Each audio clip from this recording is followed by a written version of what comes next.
Ce n'est pas une légende urbaine. Ce n'est pas un conte spirituel tiré d'un vieux grimoire. C'est un événement réel, clinique, silencieux, mais bouleversant. Il s'agit d'un épisode que les archives officielles n'ont jamais enregistré, une expérience de mort imminente, vécue par l'un des plus grands esprits du XXe siècle. Un témoignage ignoré des universités, oublié des colloques, et pourtant chuchoté dans les cercles restreints de ceux qui savent que la conscience humaine dépasse les frontières du cerveau. Carl Gustav Jung, fondateur de la psychologie analytique, explorateur de l'âme, architecte de l'inconscient collectif, a vu ce que peu d'êtres osent seulement imaginer. Au printemps 1944, alors que son cœur s'arrête, quelque chose s'ouvre. Pas une hallucination, pas un rêve, mais une rencontre avec une réalité supérieure, un royaume que les mots n'effleurent qu'à peine. Alors, pourquoi ce récit est-il resté dans l'ombre? Pourquoi ceux qui ont étudié toute sa pensée n'en parlent jamais? Et surtout, que nous dit cette expérience sur la nature de l'âme, la mort et le sens même de notre existence? Au printemps 1944, Jung est hospitalisé à Zurich, frappé par une crise cardiaque sévère. Son état est critique. Les médecins parlent d'un effondrement du cœur. Cliniquement, il est entre deux mondes. Mais ce qui se passe ensuite dépasse les lois de la médecine. Pendant plusieurs jours, Jung flotte entre la vie et la mort. Et durant cette suspension, il vit ce que lui-même qualifiera de expérience cosmique. Il quitte son corps. Il le voit depuis le plafond de sa chambre d'hôpital. Il perçoit les gestes des médecins. Il entend les voix, les mouvements. Mais il est ailleurs. Plus exactement, il se retrouve dans un espace qui transcende le temps et l'espace. Un lieu qu'aucun langage humain ne peut décrire avec justesse. Il l'appelle un métacosmos, un univers au-delà du monde connu. Là, il voit une immense pierre noire, une sorte de temple antique posé au sommet de la terre. À l'intérieur, il perçoit des êtres vêtus de blanc, réunis dans une lumière éclatante, presque surnaturelle. Il sait qu'ils sont là pour lui, sans qu'un mot ne soit prononcé. Il sent une paix absolue, une vérité éternelle qui efface toutes les illusions humaines.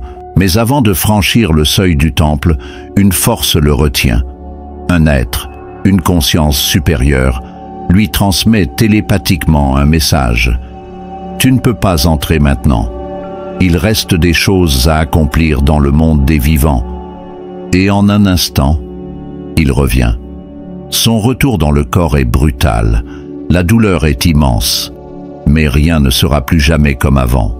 Ce que Carl Gustav Jung a vécu ce jour-là ne peut être réduit à un simple épisode hallucinatoire, ni à une divagation due à la souffrance ou à la fièvre.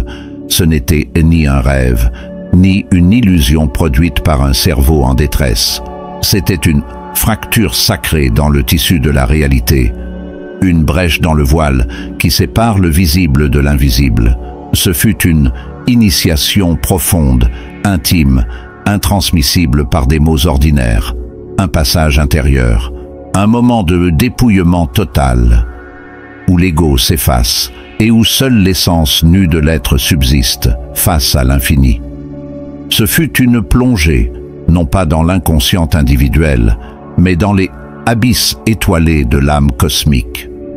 Ce champ universel que Jung avait déjà conceptualisé sous le nom d'inconscient collectif, mais qu'il touchait enfin de manière directe, vibrante, réelle.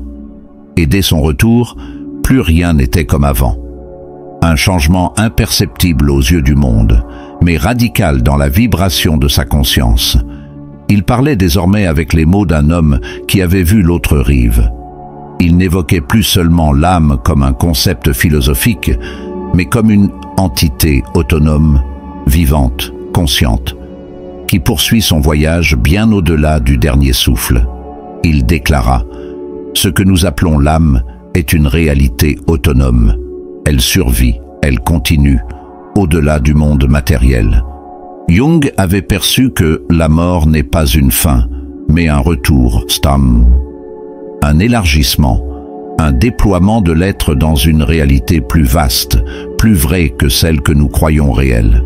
Il comprit que la vie humaine, avec toutes ses peines, ses quêtes, ses éclats de joie et ses blessures profondes, n'est qu'une étape, un fragment sacré dans le grand processus de l'individuation universelle, cette aventure mystique par laquelle l'âme cherche à se réunir à l'unité originelle. Et pourtant, malgré l'immensité de ce qu'il avait vécu, malgré la lumière reçue, Jung choisit de ne pas inscrire cette expérience dans ses ouvrages majeurs. Il n'en fit ni un manifeste, ni une doctrine. Pourquoi ce silence? Parce qu'il savait. Il savait que certains savoirs ne doivent pas être jetés trop tôt dans les eaux troubles du monde, que certaines vérités, trop brillantes, éblouissent les yeux encore habitués à l'ombre. Il savait que le monde n'était pas prêt. Pas encore.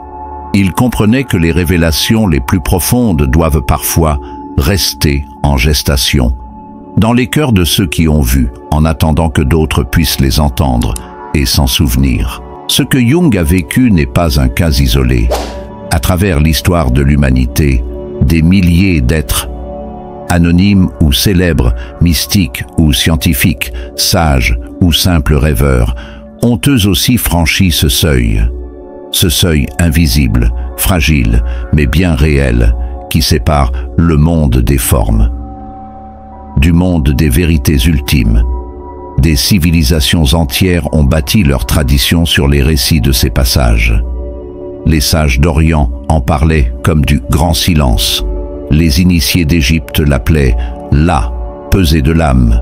Les chamans l'évoquent comme un vol de l'esprit, et les textes sacrés, toutes cultures confondues, en parlent avec des symboles, lumière, tunnel, royaume, jugement, retour. Mais ce qui rend l'expérience de Jung unique, c'est qu'il possédait à la fois la rigueur du chercheur, la structure de l'analyste et la lucidité de celui qui marche à la frontière entre la raison et l'invisible.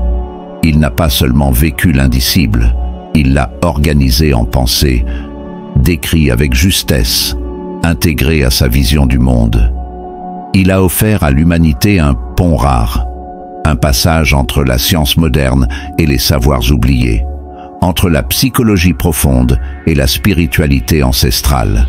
Ce qu'il nous a transmis n'est pas un dogme, c'est une clé, un fragment d'éternité traduit en mots humains, un rappel discret mais puissant que nous ne sommes pas limités à notre corps, à nos pensées ou à nos souvenirs.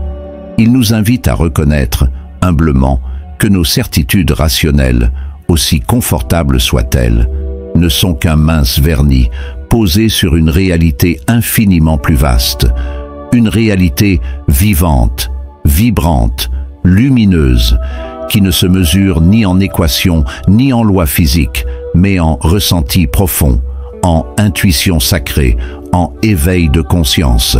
Mais attention, cette réalité ne se révèle pas à ceux qui crient. Elle ne s'impose pas à ceux qui doutent par orgueil. Elle ne répond pas à ceux qui veulent des preuves extérieures. Non, elle offre en silence. À ceux qui écoutent avec le cœur, à ceux qui s'éloignent du bruit du monde pour entendre le souffle de l'invisible, à ceux qui acceptent de regarder au-delà du voile, même si cela bouscule toutes leurs certitudes. Car au fond, comme Jung l'a compris, la véritable connaissance ne se lit pas dans les livres.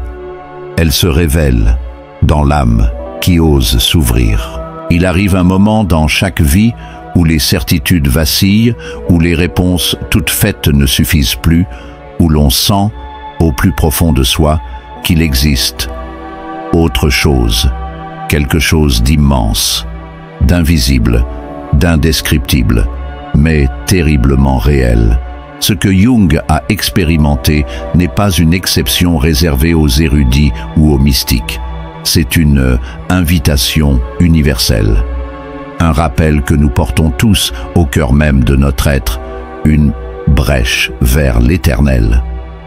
Un passage secret que les bruits du monde ont recouvert, mais qui parfois se rouvre dans un songe, une perte, une extase ou un silence pesant. L'expérience de Jung nous confronte à une vérité que l'on tente d'oublier. Nous ne sommes pas uniquement des corps. Nous sommes des voyageurs de lumière, venus habiter la matière. Et tôt ou tard, chacun de nous devra franchir ce voile, laisser tomber les masques, les rôles, les peurs, et se retrouver face à l'essence. Mais le plus bouleversant, ce n'est pas ce que Jung a vu, c'est ce qu'il a ressenti, cette paix absolue, cette sensation de reconnaissance, de retrouvailles, comme si son âme disait enfin « Je suis chez moi ». Et toi, as-tu déjà ressenti cet appel, ce frisson inexpliqué qui te traverse sans raison, ce regard vers le ciel où tu te demandes si quelqu'un ou quelque chose t'attend là-haut, ce pressentiment que ta vie a un sens plus vaste, qu'un jour tu comprendras pourquoi tu as traversé tant de luttes, tant de silences, tant de pertes. Jung ne voulait pas nous donner des réponses figées, il voulait allumer une étincelle, nous rappeler que la conscience humaine n'est pas un simple mécanisme biologique, mais une flamme éternelle, issue d'un feu que rien ne peut éteindre. Et c'est précisément là, entre l'appel de l'invisible et le murmure de l'éternité, que la véritable question se pose. Que faisons-nous de ce que notre âme reconnaît, mais que notre esprit peine encore à admettre? Et c'est précisément là, entre l'appel de l'invisible et le murmure de l'éternité, que la véritable question se pose. Que faisons-nous de ce que notre âme reconnaît, mais que notre esprit peine encore à admettre? Il y a des vérités que l'on ne lit pas, des vérités que l'on ne prouve pas, des vérités que l'on ressent dans le silence profond d'une nuit sans réponse, dans le souffle d'un instant suspendu entre deux battements de cœur. Carl Gustav Jung a traversé ce moment. Il a franchi ce seuil où la mort ne tue pas, mais révèle, où l'âme, enfin libre du poids de la chair, se souvient de ce qu'elle a toujours été. Ce qu'il a vu là-bas n'était pas un fantasme, c'était une rencontre, un retour à l'origine, un regard posé sur l'éternité, avec la lucidité d'un homme qui avait déjà sondé les abysses de la psyché humaine. Mais Jung ne nous a pas livré cette expérience pour impressionner. Il ne l'a pas crié sur les toits. Il l'a confié, comme on remet un bijou ancien dans un coffre sacré, en attendant que quelqu'un, peut-être vous, soit prêt à le retrouver. Alors toi qui entends ces mots aujourd'hui, toi qui sens que quelque chose en toi ne dort plus depuis quelques instants, pose-toi cette question. Et si cette vidéo n'était pas un hasard? Et si ton âme, elle aussi, se souvenait d'un monde oublié? Et si cette résonance intérieure était le début de ton propre éveil? Dis-le en commentaire. Écris ce que ton cœur murmure. Car parfois, une simple phrase peut ouvrir une brèche dans l'oubli d'un autre. Abonne-toi à cette chaîne si tu veux continuer à marcher sur les sentiers invisibles où la conscience s'éclaire. Et surtout, souviens-toi, la vérité ne se voit pas avec les yeux, elle se reconnaît dans l'âme.